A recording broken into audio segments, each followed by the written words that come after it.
bought this land in the early 1970s. It was an abandoned mine site. This site has been deep mined in the 1920s and also strip mined in the 1940s. So we signed a lease with Allegheny County in 1998, a 99-year lease for $1 a year. So the county has been a benefactor, has been a supporter of this project. We opened to the public last year, April 1st of last year, and so it's just been over a year that we've been open now.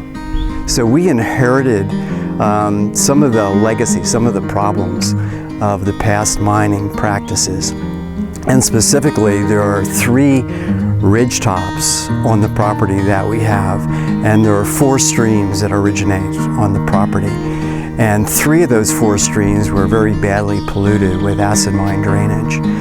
So the condition for the county leasing us is that we'd address some of these environmental problems, not only the acid mine drainage, but also subsidence and high walls. We approach the problem of acid mine drainage in a different manner. We built an underground cistern where the acid mine drainage flows into this tank full of limestone. And then as the pH rises, the aluminum that's suspended in the acid mine drainage precipitates out. And what comes out of the cistern is clean water that flows into a pond, which is, for the first time, has life in it, first time in about 80 years. Well, when we got on the property to start building the Botanic Garden, there was a pond in the center of the property in an area we wanted to develop into a Japanese garden. And the pond was about 1.5 feet deep.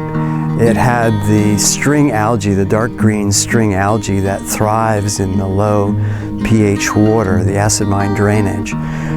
So nothing lived in that pond at all.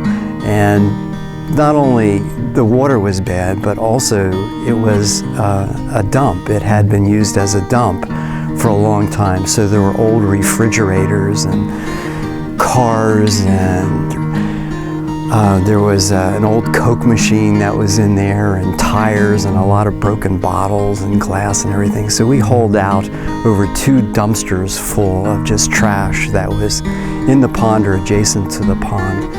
It was a mess when we first started, but now it's one of the spots that the visitors like the best when they come out to the Botanic Garden. The people have really supported this project, the local community. We have a lot of volunteers, hundreds of volunteers that have helped us with cleaning out some of the invasive plants that are here, building the trails, doing some of the features that we have here.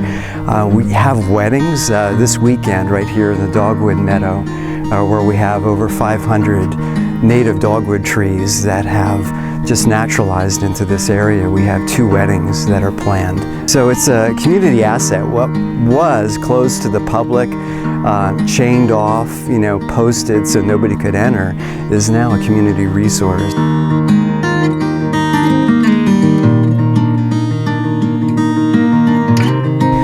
Pittsburgh Botanic Garden is a unique garden as far as botanic gardens.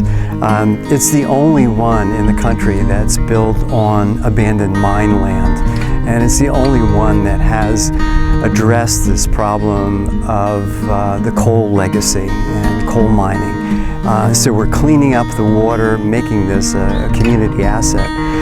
And we're unique in that Pittsburgh is kind of late to the game of having botanic gardens. It's an opportunity for people to learn the natural history of this area.